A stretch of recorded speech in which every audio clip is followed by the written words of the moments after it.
ऐसी स्थितियां बनी जिसमें बीएड डीएड बीटीसी का रातों रात संख्या दुगुनी होती चली गई। एक तो जैसे ही 11 अगस्त 2023 के बाद बीएड प्राथमिक शिक्षक से बाहर हुआ, लोगों ने डीएलएड का डिग्री खरीदना शुरू कर दिया। उसके बाद इधर बीपीएससी से शिक्षकों का लाखों की संख्या में भर्ती निकलना कहीं ना कहीं शिक्षक के प्रति क्रांति ला दिया। दूसरा चीज, एनआईओएस डीएलएड वाले शिक्षक भर्ती प्रक्रिया से बाहर होना, तो वहीं बीपीएससी शिक्षक भर्ती फेज 2 का आना, कहीं ना कहीं लोगों में रुझान आ गया कि नहीं, अब तो बीएड डीएड करना ही होगा। ये वीडियो बनाना तब जरूरी हो गया जब भारत में अब बीएड 2 साल का ना 4 साल का होने जा रहा है। ये तो बेचैनी हो ही गया। साथ ही साथ बीपीएससी टीआरई 3 जो अगस्त में एग्जाम होनी है, उसको लेकर काफी लोग चिंतित हैं कि कहीं ना कहीं जुगाड़ सुगाड़ करके बीएड या डीएड बीटीसी का डिग्रियां मिल जाए। ऐसे में वो फर्जीवाड़ा का शिकार हो जा रहे हैं। अब सारे प्राइवेट यूनिवर्सिटी वाला सक्रिय हो गया है बैक साइड से बीएड डीएड बीटीसी का डिग्री बेचने के लिए। ऐसे में अभ्यर्थियों के साथ किस तरीका से धोखा हो रहा है, जरा हम बारीकी से समझेंगे, ध्यान से समझेंगे।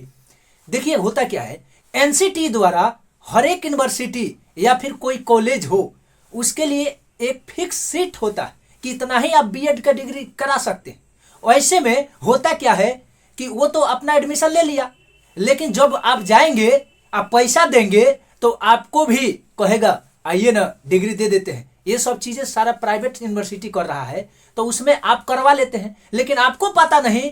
अब देखिए कैसे फर्जीवाड़ा करता है सब। मान लीजिए आपने बीएड डीएड बीटीसी का डिग्री खरीदने के लिए किसी यूनिवर्सिटी में गया, ठीक है, लेकिन एनसीटी उसको सीट दी है, कितना 1000 गो सीट दी है कि आप बीएड का डिग्री करा सकते हैं। यूनिवर्सिटी है इसलिए, कॉलेज का तो 100-200 रहता है जी। तो यूनिवर्सिटी 1000 गो सीट था, लेकिन वो इतना फर्जीवाड़ा किया कि 10,000 से ज्यादा लोगों का डिग्री बांट दिया। अब ऐसे में जिनका शुरुआती 1 से लेके 1000 तक बीएड हो गया, जिनका एडमिशन हो गया, वो तो वैध होंगे, लेकिन 1001 से लेके 10,000 तक जो उस यूनिवर्सिटी के नाम पर डिग्री बेचा गया, वही फर्जी है। इसी के लिए बीपीएससी और शिक्षा विभाग शिकंजा कस रही है कि डिग्रियां रातों रात कहां से बढ़ गया। अब सवाल 2 खड़ा होता है कि हमने जो बीएड का डिग्री किया वो क्या वैध था? हमने जिस सेशन में डिग्री किया, क्या वो एनसीटी से उस सेशन का मान्यता था? इसके लिए आपको एनसीटी के वेबसाइट पर जाना होगा और इससे रिलेटेड सारे डॉक्यूमेंट, मार्कशीट, सर्टिफिकेट, कॉलेज का जो भी एफिलिएशन होगा, उसको सबमिट करना पड़ेगा। यूटीआईडी नंबर होता है, देखिए ना, मेरा सारा डिटेल में हम ले लिए हैं, तो उससे पता चल जाएगा कि आपका डिग्री ऑथेंटिक है। समझ रहे ना? सारा चीज फर्जीवाड़ा हो रहा है, इससे बचिए, नहीं तो आपका जिंदगी बर्बाद हो जाएगा। पैसा तो कभी कमा सकते हैं, लेकिन जो समय चला जाएगा वो फिर लौट के आएगा नहीं ना। अभी देखिए ना कितना फर्जी पकड़ा गया सब। हम तो यही कहेंगे, फर्जी तो फर्जी होता है। कहीं भी जेन्युइन काम करिए, एकदम सीना ठोक के रहिएगा।